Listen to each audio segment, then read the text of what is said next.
Hey guys, good afternoon. तो मैं दिल्ली से वापस आ गया और आज से वापस फुल एग्रेशन के साथ I start making videos on company updates, workshops जो पिछले कुछ महीने से आपको मिल रहा था। ठीक है, तो चलिए स्टार्ट करते हैं। आज मैं क्या करने वाला हूँ कि कुछ कंपनीज का अपडेट्स, जो Q3 का अपडेट्स आया हुआ है, उसके बारे में थोड़ा डिस्कस कर लेते हैं, सो दैट इस वीडियो में आपको पूरा आइडिया लग जाए कि लाइक हो क्या रहा है, कौन कौन से कंपनीज कैसे परफॉर्म कर रहे हैं। तो सबसे पहले हम बात करते हैं सेंको गोल्ड की। और सिर्फ सेंको नहीं, सेंको हो, कल्याण हो या टाइटन हो, तीनों ने अपने अपडेट दिया, राइट। और तीनों का बहुत अच्छी अपडेट्स है Q3 में in terms of pace of growth. Kalyan ने अपना India operations grew 40% YOY। India operations means जो इंडिया में उनका जो बिजनेस है, दैट इज 88% ऑफ कल्याण का टोटल सेल्स।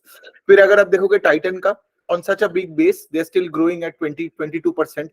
और सेंको गोल्ड जो ईस्ट इंडिया से चालू हुआ और अभी जो स्केल अप कर रहे हैं, नॉर्थ इंडिया में जा रहे हैं, सेंट्रल इंडिया, साउथ और वेस्ट में भी धीरे धीरे करके स्टोर्स ओपन कर रहे हैं, तो वो भी कुछ 24% का YOY सेल्स ग्रोथ दिखाया।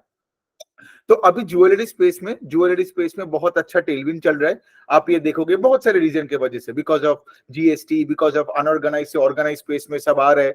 ठीक है, तो इससे क्या हो रहा है कि ये स्पेस में अगर आप देखोगे मार्केट लीडर जो टाइटन है, अगर वही 20% से ग्रो कर रहा है, तो ऑफ कोर्स उसके नीचे वाले जो जो छोटे छोटे प्लेयर्स है, लाइक कल्याण हो गई, और सेनको तो और भी छोटा है, राइट। तो they are growing at a faster pace than even Titan, and the market leader is even growing at 20%। ठीक है, अगर हम थोड़ा सेंको का बात कर ले यहाँ पे, तो सेंको ईस्ट इंडिया से चालू हुआ था, और अभी आप देखोगे सेंको का जो अपडेट है ना, वो कभी कुछ आई गेस अभी वेस्ट इंडिया में कुछ 5 दुकानें और साउथ इंडिया में कुछ 6-7 दुकानें खुला है। ठीक है, और सेंट्रल इंडिया में आई गेस 1 से 2 दुकान खुले। इसका क्या मतलब है कि लाइक सेंको अभी ईस्ट इंडिया से लेके अभी पूरा पैन इंडिया बनने का मतलब पूरा ख्वाब देख रहे हैं।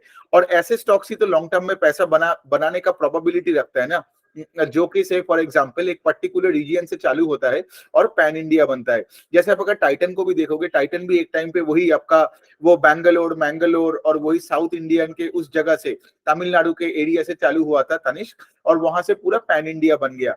कल्याण को भी देखोगे साउथ से चालू हुआ और अगर अभी पैन इंडिया बन रहा है। ठीक है, और सेंको ईस्ट से चालू हुआ, पैन इंडिया बन रहा है। तो सेंको का अगर आप देखोगे स्टोर एक्सपेंशन का रेट भी कुछ 18-20% के आसपास है। और ये अभी मैनेजमेंट का कहना है कि लाइक कि वो ईस्ट इंडिया, क्योंकि आज भी अगर आप देखोगे 75% of the stores, I think उनका 155 के आसपास स्टोर्स अभी हो गया है, उसमें से 75% ऑफ द स्टोर्स वो वेस्ट बंगाल और कलकत्ता ईस्टर्न मार्केट में ही है। लेकिन आगे जाके आप देखोगे ईस्ट का परसेंटेज ऑफ टोटल सेल्स घटता जाएगा, और नॉर्थ, क्योंकि अभी वो नॉर्थ में ज्यादा फोकस कर रहे हैं, और उसके साथ साथ मतलब in a very calibrated way west, south और अपना सेंट्रल मार्केट्स में भी जा रहे हैं। तो सेनको एक बहुत अच्छा प्रोस्पेक्ट बनता है। दूसरा हम देखेंगे JTL इंडस्ट्रीज के बारे में। तो JTL का तो बहुत अच्छा रिजल्ट आया हुआ है। मतलब अगर आप, तो JTL करती क्या है, स्टील ट्यूब्स बनाता है, स्टील पाइप्स बनाता है। ठीक है, और ये स्टील ट्यूब्स और पाइप्स कहाँ लगता है, कोई भी अगर आप एयरपोर्ट बना रहे हो, कोई भी अगर आप रेसिडेंशियल कॉम्प्लेक्सेस बना रहे हो, या कोई भी आप बिल्डिंग्स बना रहे हो, कुछ भी बना रहे हो, ठीक है, मतलब कोई मेट्रोस बना रहे हो, तो कोई भी अगर आप जो स्ट्रक्चर बनाते हो उसमें आपको स्टील ट्यूब्स चाहिए होता है। वेरियस शेप्स एंड साइजेस में ये आता है। तो JTL बेसिकली क्या करती है, JTL बेसिकली उनका raw material of course steel है, उनको क्या करते हैं, स्टील ट्यूब्स में कन्वर्ट करते हैं और उनको गैल्वेनाइजेशन का प्रोसेस में लेके जाते हैं। मतलब उनमें से जिंक ऐड करते हैं। स्टील में अगर आप जिंक नहीं ऐड करोगे तो क्या होता है, उसमें रस्ट पड़ जाएगा, राइट। तो से फॉर एग्जांपल कोरोशन से बचाने के लिए, पानी से बचाने के लिए आपको गैल्वेनाइजेशन करना पड़ता है। तो ये वैल्यू एडेड एक कंपनी है, करेक्ट। तो अब ये सोचिए JTL के बारे में मैं क्यों बात कर रहा हूँ, बिकॉज इनका जो वॉल्यूम ग्रोथ आया है Q3 में, that is 76% on a YOY basis. और कुछ देर पहले ही उसका उसका जो Q3 का पूरा नंबर आया, इन्वेस्टर PPT आया, so the sales growth is 65% on a YOY basis।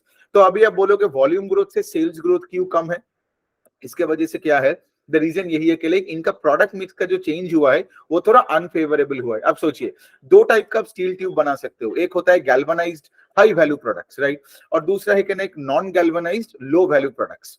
अब क्या हुआ है उनका, हर साल में 1-2 बार क्या होता है, उनका एक गैल्वेनाइजेशन पॉट होता है। ठीक है, जिसको वो मेंटेनेंस पे डालता है। ठीक है, अब सोचिए ना, क्यों एक एक पर्टिकुलर पॉट को आप मेंटेनेंस पे डालते हो, सो दैट आपका प्रोडक्ट क्वालिटी सही रहे, करेक्ट। बिकॉज Q3 में, मतलब इन द लास्ट 3 मंथ्स, मतलब अक्टूबर, नवंबर, दिसंबर में वो गैल्वेनाइजेशन पॉट ही मेंटेनेंस में गया था। So the value added products का percentage to total sales came down to only 20%। ठीक है, मतलब सेल्स अगर 100 हुआ तो value added part is only 20%, जबकि पिछले क्वार्टर में the value added part was around 40% of total sales. तो सिंस आपका value added part of the total sales घट गया तो आपका थोड़ा बहुत मार्जिन कंप्रेशन हो गया, है ना। और सिंस आपका मार्जिन कंप्रेशन हुआ, मतलब इसका रीजन क्या है कि इसके वजह से आपका वॉल्यूम ग्रोथ तो 76% हुआ, लेकिन आपका ओवरऑल सेल्स ग्रोथ 76% के नीचे आया। But then of course you understand right कि लाइक ये जो गैल्वेनाइजेशन पॉट है ये आगे जाके तो ये प्रॉब्लम तो नहीं होगा, राइट। एक्चुअली कुछ देर बाद ही ये मैनेजमेंट का कॉन कॉल है जो मैं सुनने वाला हूँ, 4 बजे के आसपास है। उसके बाद जब मैं प्रॉपर्ली जब मैं इंडिविजुअल वर्कशॉप्स करूंगा जेटीएल के ऊपर जब करूंगा तो क्लियरली ये चीज और भी बता दूंगा कॉन कॉल के बाद, ठीक है। तो ये तो चलो सिर्फ एक अपडेट का ही एक वीडियो है।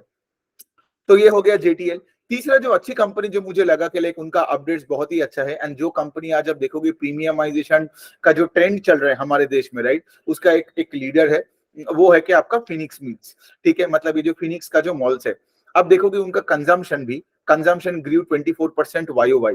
आज आप देखोगे फिनिक्स मॉल्स ने कुछ पिछले 1 साल में उन्होंने कुछ 4 ये खोले, मतलब कुछ 4 मॉल्स खोले, ठीक है। तो इंदौर में खोले, गुजरात में खोले, बैंगलोर में सेकंड मॉल और पुणे में आगे सेकंड मॉल खोले। तो पॉइंट यहाँ पे आता है, ये जो नया मॉल्स खोल रहे फिनिक्स में, हमें यहाँ पे देखना पड़ेगा कि उन मॉल्स का ट्रेडिंग ऑक्यूपेंसी क्या है। ट्रेडिंग ऑक्यूपेंसी मतलब सोचिए अगर एक नया मॉल खोले, हाउ वुड यू नो कि नया मॉल चल रहा है कि नहीं। तो सोचो नया मॉल में 100 दुकानों का जगह खोले। अब फिनिक्स पैसा कैसे बनाती है, फिनिक्स का मेजोरिटी पैसा तो आता है कि लाइक रेंटल इनकम से ना। मतलब वहां पे अगर टाइटन हो, नाइकी हो, एडिडास हो, तो वो रेंट मतलब वो धंधा कर रहे हैं, लोग मॉल में जाके खर्चा कर रहे हैं और उनका रेंटल इनकम से ही आता है। तो ये जो कंजम्पशन का ग्रोथ जो मैंने बोला 24% YOY, that ultimately translates into the rental income का ग्रोथ। Got it. तो अगर आपका कंजम्पशन ग्रोथ का पेस घट गया तो आपका रेंटल इनकम का भी पेस ऑफ ग्रोथ घट जाएगा, which is bad for investors. और अगर मैं नया मॉल का बात करूं, ठीक है, तो how do you know the mall अच्छा कर रहे हैं कि बुरा। आपको ट्रेडिंग ऑक्यूपेंसी देखना पड़ेगा कि अगर वो 100 दुकानें हैं, 100 दुकानों के लिए जगह है, तो उसमें से कितना दुकानों में ऑलरेडी कोई टेनेंट आ चुका है। जैसे नाइकी, एडिडास हो गई, फिर उसके बाद बिग बाजार हो गया, शॉपर स्टॉप हो गई, कोई भी अगर आप ब्रांड ले लो जो आपको मॉल्स में मिलता है, टाइटन हो गया, कुछ भी हो गया। सो अब अगर आप देखोगे जो मॉल्स इन्होंने पिछले 4 मॉल्स खोले पिछले 12 महीनों में, सब मॉल्स का on a quarter on quarter उनका ट्रेडिंग ऑक्यूपेंसी परसेंटेजेस बढ़ते जा रहा है। मतलब वो जो इंदौर वाला मॉल जो मैंने बताया जो 10 महीने 12 महीने पहले के आसपास खुला था, उनका तो ट्रेडिंग ऑक्यूपेंसी 90% हो गया। और दूसरे साइड में जो ये अहमदाबाद में जो पहला मतलब गुजरात में जो फिनिक्स का जो पहला मॉल है, उसका भी ट्रेडिंग ऑक्यूपेंसी बढ़ते बढ़ते आएगी 70% के आसपास हो गया। तो एक चीज आप देख रहे हो कि फिनिक्स जहां पे नया नया जो मॉल्स खोल रहे हैं, वहां पे वो मॉल में मतलब इंस्टेंट डिमांड एकदम पूरा क्रिएट हो रहा है। तो ये बहुत अच्छी बात है। और ये जो नया मॉल्स खोल रहे हैं यही ड्राइव कर रहा है ये जो आपका कंजम्पशन का ग्रोथ। तो इनका अगर मैं बता दूं कि पिछले क्वार्टर में सब फिनिक्स मॉल्स मिला के कुछ 3300 करोड़ के आसपास का कंजम्पशन हुआ, right, and that is a 24% का ग्रोथ। तो फिनिक्स ने बहुत अच्छा किया। उसके साथ अगर मैं अब थोड़ा, चलो ये तो 3 अच्छी कंपनीज का बात किया हमने, सेंको, जेटीएल और फिनिक्स। अब थोड़ा डिप्रेसिंग बात करते हैं। डिप्रेसिंग मतलब वही है कि टीसीएस और इन्फोसिस का रिजल्ट्स आया है, दोनों का इतने बड़े बड़े बेस है। और उसके साथ जब आईटी सेक्टर में आपको पता ही है कि अभी यूरोप में, यूएस में थोड़ा बहुत जो रिसेशनरी प्रॉब्लम्स चला एंड ऑल दैट, तो इसके वजह से क्या हुआ, there is a lot of headwind in the space. तो अगर आप टीसीएस और इन्फोसिस का देखोगे गाइडेंस है सिर्फ 2%। अब 2% का गाइडेंस में मैं क्या करूं, है ना। तो कोई सेंस नहीं बनता है। टीसीएस के भी अगर आप रिजल्ट देखोगे तो पूरा फ्लैटिश है। तो ये टीसीएस हो या इन्फोसिस हो, इनका कोई टॉप लाइन का कोई ग्रोथ नहीं है। दूसरे साइड में इनका हायरिंग का भी कोई पेस ऑफ ग्रोथ कुछ हाई नंबर है नहीं। और अगर आप देखोगे इनका मतलब इनका जो रिजल्ट आया, मतलब उसके बाद जो इन्फोसिस का जो डॉक्यूमेंट आता है, they are only talking about कि लाइक हाँ हम सिर्फ ये सब एआई में अपने वर्कफोर्स को ट्रेन कर रहे हैं and all that, generative AI, gen AI और something like that. But having said that कि अगर आपका टॉप लाइन का सेल्स का ग्रोथ नहीं है और आप 2% का गाइडेंस का बात कर रहे हो, तो मैं तो 2% का ग्रोथ के लिए कोई स्टॉक लेना ही नहीं चाहूंगा मार्केट में। करेक्ट, बिकॉज अगर आप उस एंगल से देखोगे मेरा सेविंग्स भी मुझे 4% का ग्रोथ देते हैं, है ना, क्योंकि मुझे 4% का इंटरेस्ट तो मिलता है। तो वैसा बात हो गया। तो ये रहा छोटी सी अपडेट एक, ठीक है। अब धीरे धीरे करके ऑफ कोर्स लाइक जितना कंपनीज में ट्रैक करूंगा, और भी कुछ कंपनीज है, राइट, शायद मुझे एक और आज वीडियो बनाना पड़ेगा, वो जल्दी से बना के शायद मैं रात तक आपको भेज दूंगा। तो आपका कोई सवाल हुआ आप डेफिनेटली कमेंट सेक्शन में लिख सकते हो। Thank you.